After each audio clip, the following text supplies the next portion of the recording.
Concernant l'entretien du véhicule, un véhicule ça a besoin d'être un petit peu entretenu.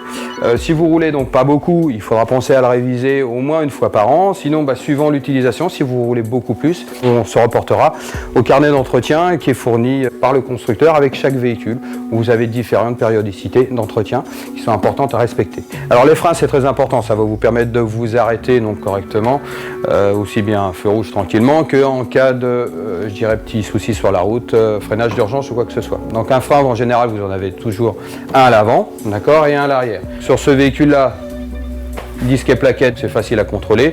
À l'arrière, c'est un tambour, c'est un petit peu plus compliqué à contrôler, mais il y a un petit réglage. Ça va impliquer un petit peu plus de démontage. Si vous avez des bons freins, il faut aussi avoir des pneumatiques corrects. Si les pneus sont usés, mal gonflés, vous allez avoir mauvais freinage et vous risquez de tomber. Autre élément de sécurité très important, ça va être tout ce qui est éclairage. On va avoir des clignotants en état, donc pas cassés, pas rafistolés. Un éclairage pareil en état, avec des ampoules de bonne qualité, c'est toujours important. Pareil à l'avant et l'arrière. Des leviers de frein en bon état. Si vous avez des leviers cassés, sectionnés, vous n'avez plus la bonne force pour freiner, plus la bonne sensation. Donc ça c'est pareil, ça a besoin d'être en état. Très important, des rétroviseurs en état. Il faut qu'ils ne soient pas cassés, il faut qu'ils tiennent, pas qu'ils bougent dans tous les sens. Sinon, évidemment, on ne voit rien dedans. Si vous avez d'origine 2 rétroviseurs, il faut absolument remettre 2 rétroviseurs.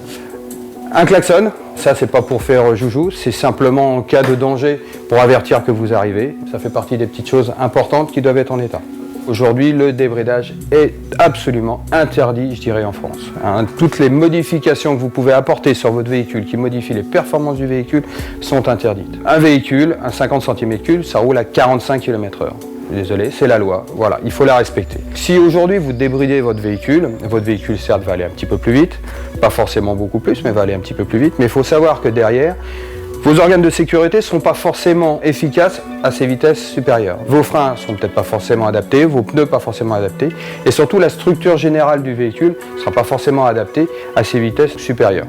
Conséquence importante, en cas d'accident, votre assurance risque de vous dire « Attendez monsieur ou mademoiselle, votre véhicule il est modifié, il ne répond plus aux normes de sécurité, donc je suis désolé, on n'assume pas l'assurance. » Donc très important, on ne débride pas, c'est totalement interdit, et puis voilà, de toute façon, il faut savoir qu'en ville c'est 50 km/h, qu'il y a plein de zones maintenant piétonnes, des zones à 30 km/h, donc 45 km/h pour aller en ville. De toute façon, c'est amplement suffisant.